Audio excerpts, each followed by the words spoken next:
In today's society, we face an incredibly unjust issue when it comes to good quality resources and providers for mental health amongst minority communities.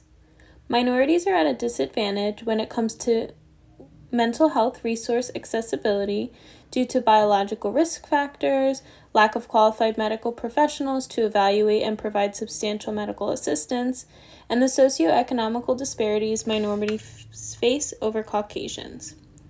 Over the years, the disadvantages among these groups of people have become more and more prevalent as many do not have access to a safe and affordable way to receive care for mental illness and what may come with it.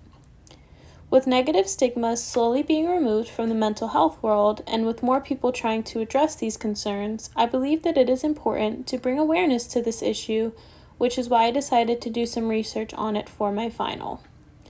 Because this is a loaded topic, I have narrowed down my research into a few different categories which I will address.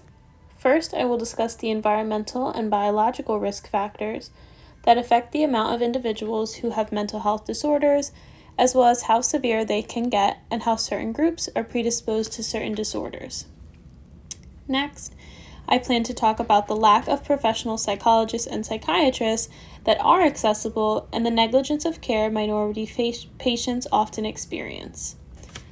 Finally, I will address how the ever-growing socioeconomic gap between Caucasians and minorities contribute to the lack of accessibility when it comes to quality mental health resources. Women are already statistically more likely to suffer from mental health disorders, so when you look at it on the grand scheme of things, minority women have particularly dealt with these issues with research dating back to the early 1980s. Specifically, there was a study done from 1980 to 1981 on patients in a New York City psychiatric facility. The findings of this study found that the highest group of those that suffered from mental disorders, such as schizophrenia, depression, and drug and alcohol abuse, were amongst minorities, specifically women. Unfortunately, the study also found that while minority women suffered from these disorders the most amongst the groups studied, their symptoms were often misdiagnosed or ignored amongst doctors. Comparatively, today minority women also experience higher maternal death rates and undiagnosed general health conditions as their symptoms are often overlooked by doctors and health professionals. Additionally, minorities statistically have more persistent symptoms from nonviolent mental conditions. However, 57% of these Americans do not receive help. From an environmental standpoint, a lot of minorities grow up in emotionally unstable communities, which can attribute negatively to their mental health. In fact, Latin young men who grow up in New York specifically have the highest rates of depression and anxiety due to higher crime rates and exposure to adult issues and trauma earlier in life. Going back to a cultural standpoint, getting mental health within Latin communities is still typically frowned upon and considered taboo. With that said, while mental health resources are scarce amongst urban and minority communities, many of the providers that are covered by low-cost insurance companies, typically through the state, provide low-quality services. Specifically, Black patients mentioned that they felt their quality of care was substantially lower than white people seeing the same providers and experienced increased racism. With so many in need of help with therapies, medications, and guidance, a negative experience can turn them away from seeking it. Something that also deters minority patients from looking for help is the lack of cultural awareness amongst doctors. Depending on the background and culture of the patient, they may be fighting stereotypes already, so the approach and thoughtfulness of these providers is incredibly important. Thankfully, training programs are in the process of being developed for minority healthcare providers, with the hope that by having minority providers, there will be clear communication between the providers and their patients.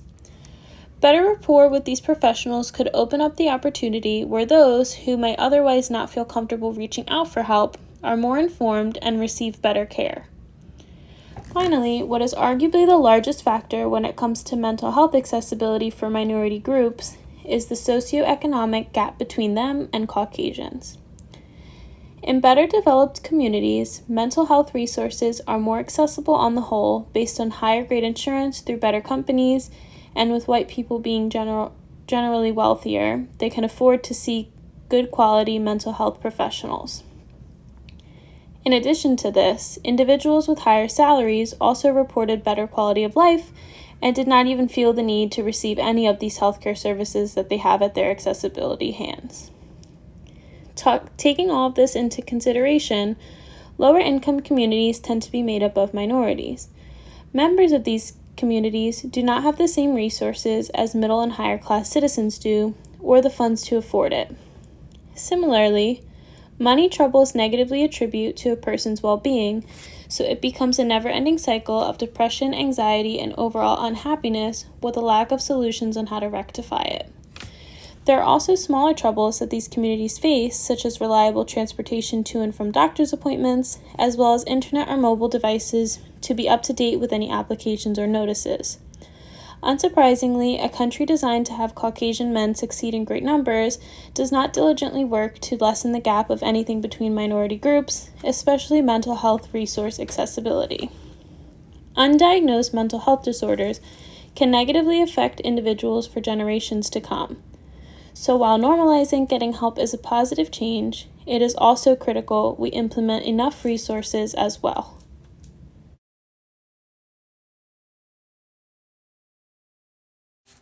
Something I would like for us to all consider is how we can fight for not only better and affordable mental health care options, but how we can be sure that minority communities are made aware of these programs and how they can help them in the long run. It is an uphill battle that only time and people who care will change. While mental health is a more popular topic of discussion now, it often goes ignored how white privilege and racism can go along with it. White privilege is built into all of our systems, so mental health is one of the many. Minorities deserve just as much mental health rights and accessibility as white people have in today's society, and it's important that we work on ways to implement them.